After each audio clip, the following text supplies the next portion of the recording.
Hello guys, so we are back with another video of SOLVE-A-THON series, and today we are going to be solving questions of lists in STL and C++. As I have said before, I'm practicing STL and C++, starting out from the basics again. So I have asked ChatGPT to give me some list questions so that I can practice. Although all of these questions are really easy, but we'll do them first, and then if I feel like doing more challenging questions, then I will just ask ChatGPT again. So I'm going to be starting from the third question. The first two are a bit too easy, and uh, also before trying to solve these questions, you should check out list in C++ STL, how it works and the functions that it uses. So anyways, we can move on to solving the questions now.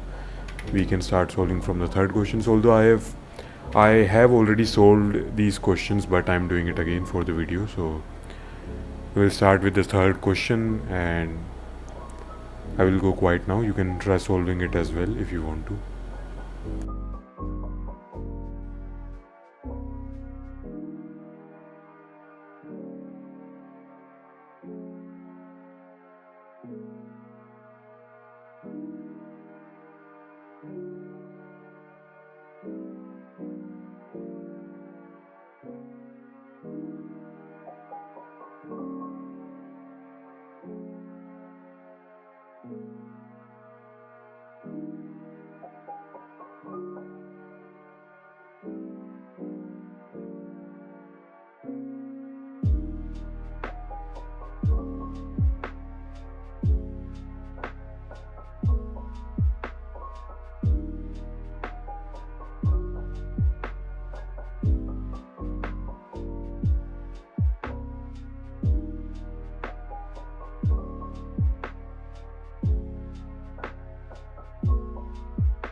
Yeah, so this was a very simple question. We were just supposed to remove a particular element from the whole list. So you can remove it the same way you would remove it in vector. Inside of dot erase, you can use the remove function as the beginning iterator along with the target and the beginning iterator and ending iterator of your list, or you can call collection in this case. And then outside of it, you can pass the ending iterator for erase, and that is the way you can remove it. Very simple. Now we can move on to the next question, which is reversing the list.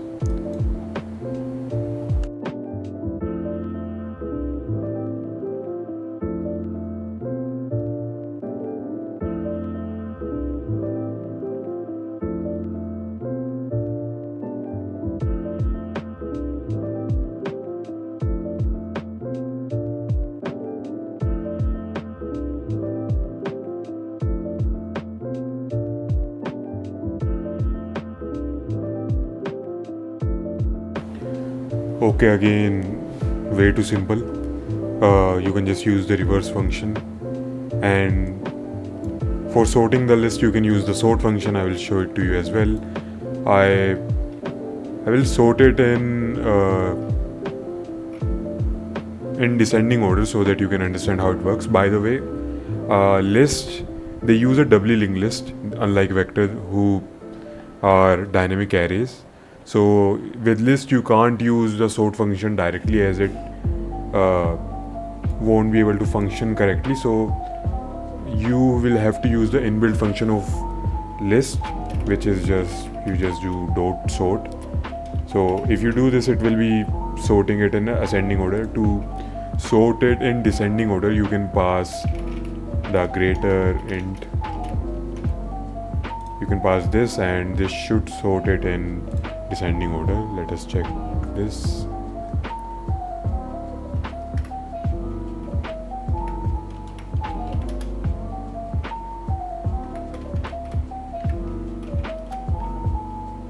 Yeah, so it sorted it in descending order. Now we can move on to the next set of questions who use a few more of the inbuilt functions of list. So the first one that we are going to be using for this is unique. So what unique does is, if you have a sorted list, put emphasis on sorted, your list has to be sorted. So if you have a sorted list, then it can remove it can remove duplicate values from it and return only unique values. So the duplicates have to be consecutive, adjacent to each other. Only then it is able to remove. So let me show it to you. Although I will be passing a sorted array in this anyways, sorted list, but I'm still sorting it. No reason to remove it. Then you can just use lt.unique and this should work. Let us test it out with a test case. Okay, 1 2 3 4 5 6 7 8.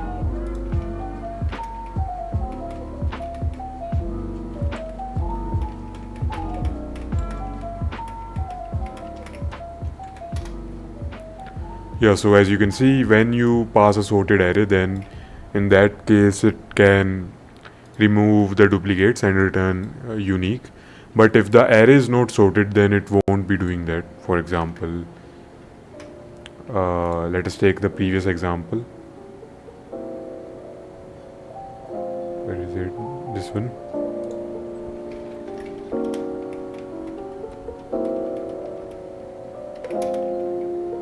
So as you can see, it did not remove the duplicates in this case because they are not consecutive to each other. So make sure whenever you are using unique, you are using it on a sorted array. Now we can move on to the next one. For the next one, we have to merge two sorted lists.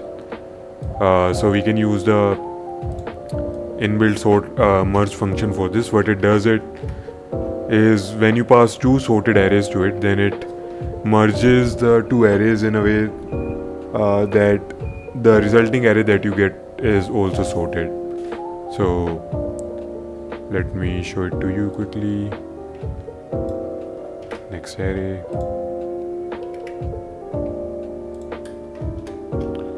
So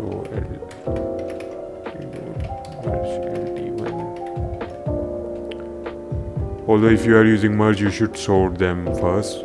I don't have to because I will be passing sorted arrays anyways, but you can do this if you want to.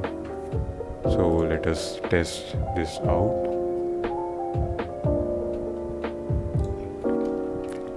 3 1 3 5 3 4 6. Yeah, so the output in this case is 1 2 3 4 5. It correctly merged both the arrays into one sorted array, or list, I should say list. And we can also test if sorting, how it returns without sorting. So you go with this 1 5 3 2 4 6. As you can see, it did not work. 1 2 4 5 3 6. So make sure to sort both the arrays first and then use the merge function to sort them in one sorted list. Otherwise it can still merge them, just not in sorted fashion. So anyways, we can move on to the next one now. We will be using the splice function to merge one list into another one at a particular position. So we have two lists, we don't have to sort them. We can pass in a position.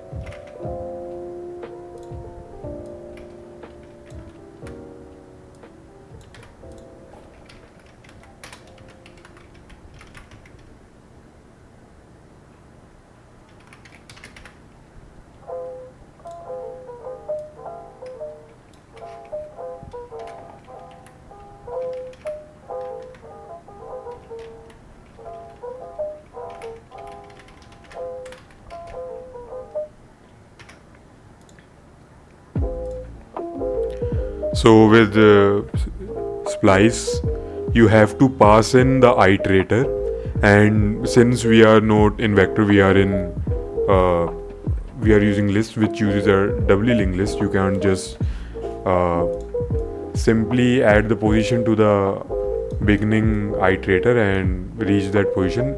Instead of that, what you can do is there are two functions that you can use. One is advance.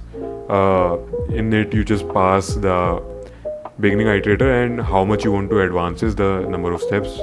So it updates the original iterator in that case, whatever your original iterator is.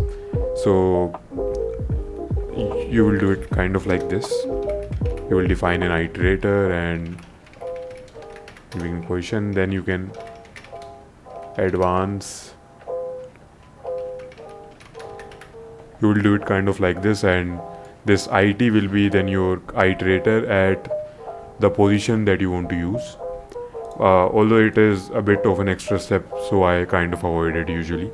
I just like to use this next function. It just returns the iterator instead of updating the original one. It returns a new iterator at that position. So it makes my job a little bit easier, you can say. So let us test out some test cases for this.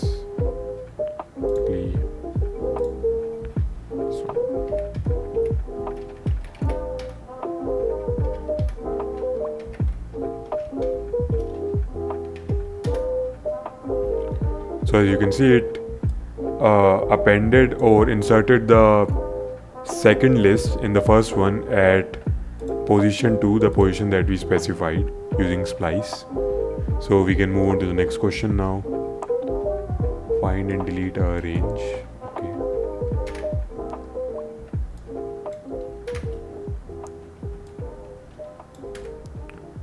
So since we need a range instead of this, we can. So this was the last question that I was solving before I started recording. So you can just take two variables in that case. Let me show you a test case first. 9th. So you have this list 10, 20, 30, 40, 50, 60, and you want to delete from 20 to 50. So you can just take a starting index or the starting value that you want to find in the range, which is 20, and then the second one, which is 50, and then what you can do is you can use the find function to find its iterator, and you can use the find function to find the iterator of the ending position as well. But as we know that erase is not inclusive of the last position, so what we are going to do is we are going to move it one position ahead so that it is included as well. So let me show you the output quickly. 6, 30.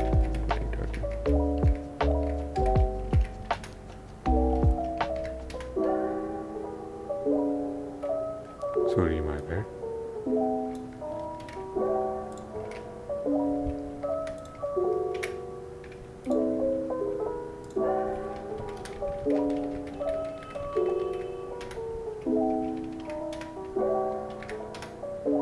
So as you can see, it removed all of the elements from 20 to 50. Now that is how you solve this one. Now let us move on to the next question. Now I will go quiet. You can also try solving this if you want to.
Okay, so we have solved this one as well.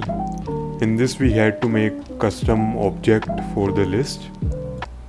So we just had to define a structure called student with fields name and marks, and we had to then create a list of this and just take in some values for name and marks. I've used emplace back in this case. You can also like create something like this first and then push underscore back. You can also use I use emplace back quicker this way. So, and then I created a custom comparator. First of all, I had to create this constructor. I was missing this out. So we know the usual way of creating a constructor. The usual way is like this.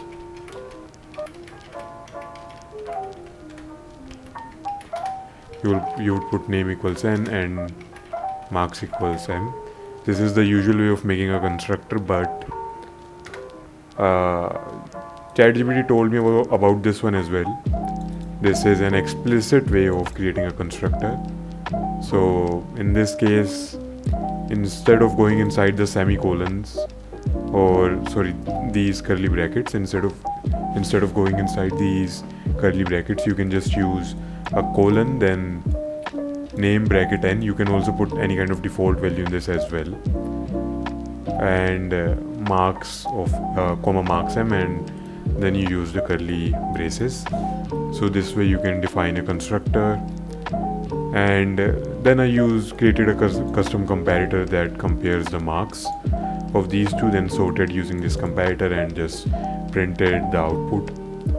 And we can say it works fine as well according to this input. So now we can move on to the next question. You can also try it out with me if you want to.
Okay, so we have solved this one as well.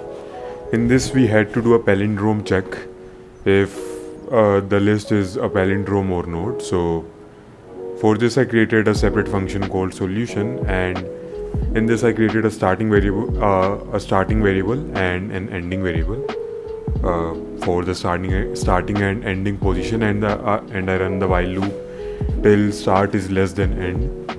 And with each iteration I increase start by 1, I decrease end by 1.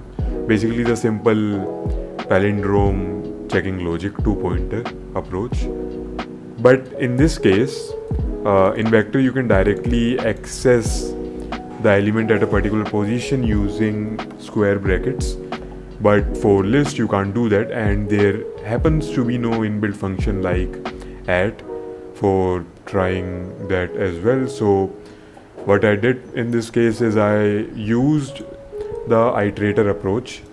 What I did, I took the beginning iterator and updated it to the current starting position using next. So it moves that number of steps, it moves the iterator that number of steps and returns a new iterator, and then the star operator to just access the value. Similarly I did it for end, and if they are not equal then it returns false. Otherwise, if we get out of the while loop, then it is a palindrome and we can just return true. So I don't know if there is a better way to like access an element at a particular position in a list. Let me ask ChatGPT.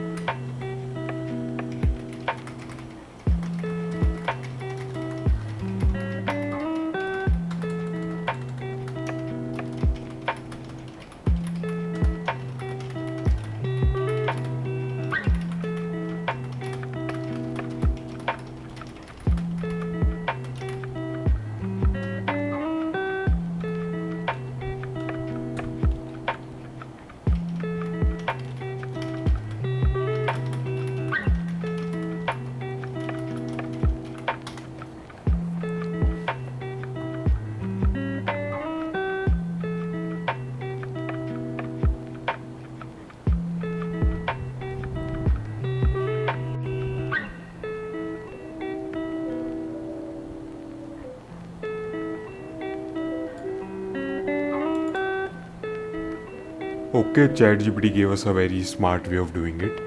Instead of updating the iterators using next, you can just create two iterators, one that moves towards the front and one that moves towards the end, and just run the for loop till like half the size of the list, less than half the size of the list, and that is it. Let us try this out as well. So what we can do is we can auto start. This will be lt dot begin. Auto end. This will be lt dot r begin, because this will be moving in reverse. Because 0 I less than divide by 2 plus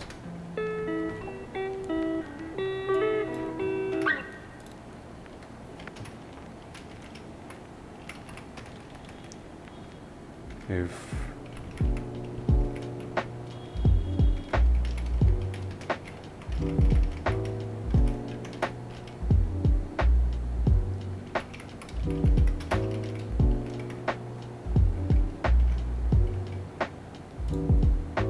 okay, let us test this out as well. 5 1 2 3 2 1 returns 1. It is a palindrome. Now 4 1 2 3 4, yeah, 0, it is not a palindrome. So this works quite well. So in case you are using some kind of collection in which you can't access elements at a particular position directly, of course you can use the next approach that I was using to access elements at that position. But since we are doing a palindromic check, we will be moving step by step from the front and step by step from the back with each iteration. So you can use this method as well. This is a better method in that case. using a forward iterator and a reverse iterator and doing it accordingly. So now we can move on to the next question.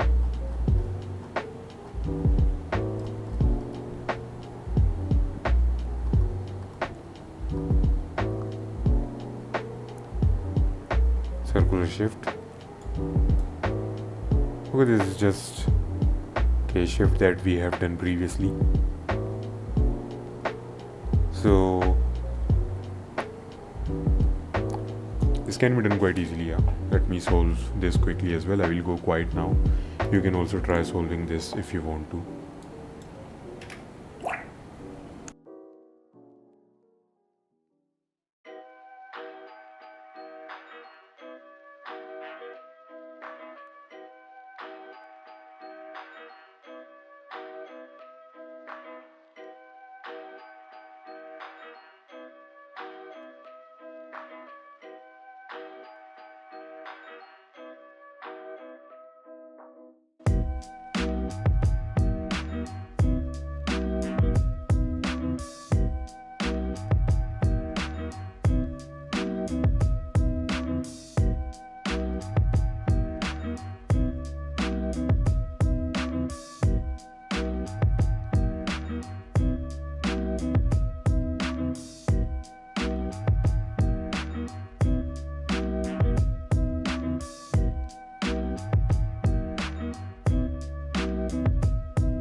Okay, so we have solved this question as well.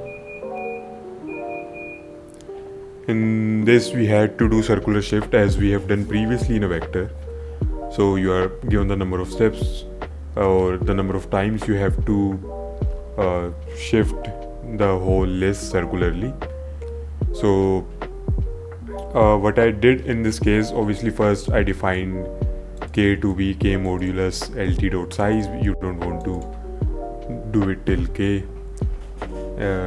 So as I've told you before, it is basically if k is greater than lt, the size of the list. So in that case it will be doing a complete circular rotation and returning back to its original form a certain number of times, and you can check that using k modulus it dot size, and basically k modulus the size of the list, and that way you can avoid those unnecessary or redundant shifts when it becomes the original list again. So you can just do the final number of shifts required. Anyways, Moving on from that, we just ran a for loop k times, and each time we uh, used a variable end to keep a track of the element at last. Then we popped that element out, and then we pushed that element in the front. So that is it. When we check the output, we get this, which is accurate. And now we can move on to the next question. You can also try it out with me if you want to.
Yeah, so this was a very simple question.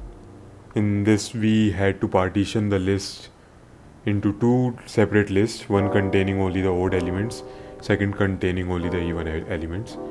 Very simple, you can just create two lists, and for each element you can just check if it is divisible by 2 or not. If it is, then you push back in the even list, otherwise you push back in the odd list, and then you can just print them out.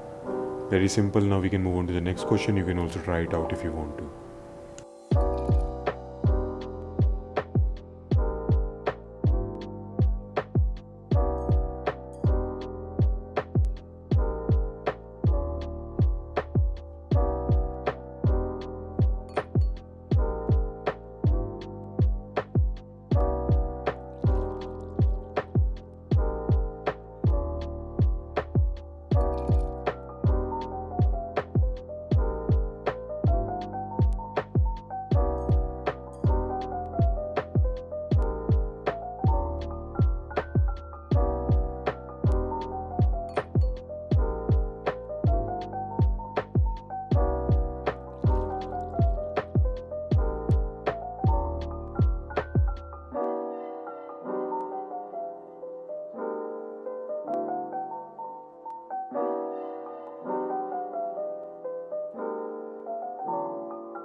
Okay, so we have solved this question as well.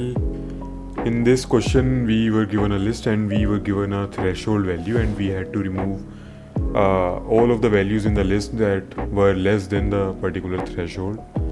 So what I did in this, first I took the input of the list and the threshold. Then what I did is, I already know a list only function with iterators, so I created an iterator called id, assigned the beginning value to it, and ran the while loop until it becomes equals to the end iterator.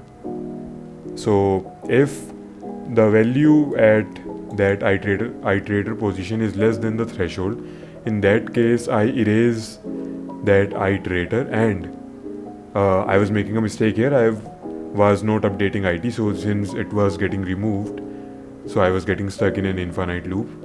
But erase function returns the next iterator after removing the current iterator. So you should put your IT equals to that, and if it is not less than the threshold, then you should just directly update your iterator, and that is it. Then you can just print the output. It works fine. As you can see, this is the input, and we get 10 and 15. As rest of the elements are less than 10, so they got removed. So now we can move on to the next question. You can also try it out with me if you want to.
Okay, so we have solved the last question as well.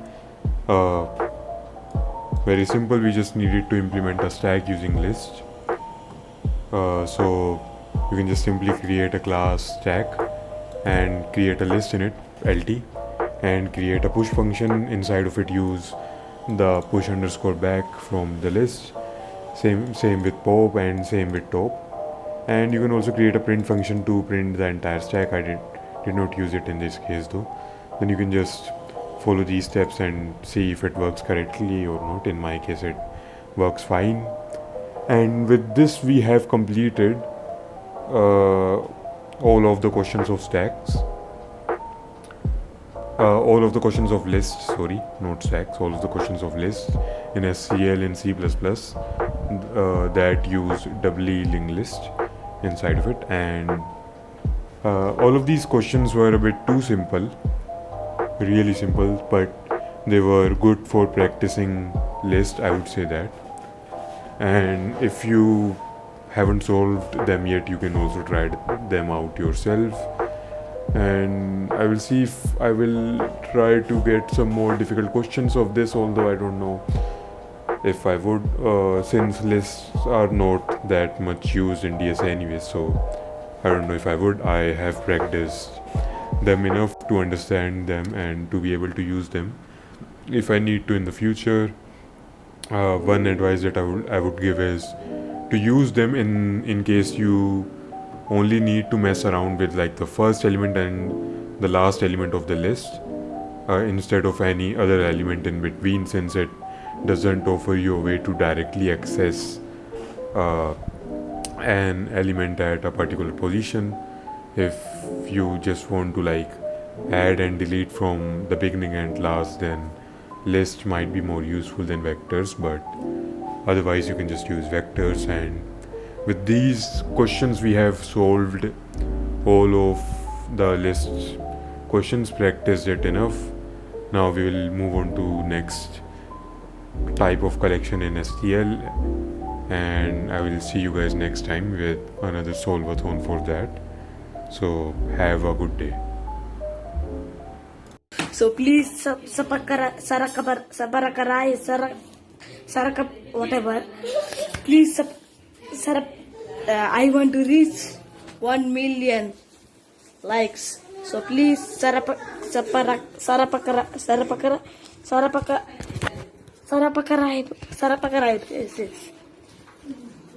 Okay, thank you.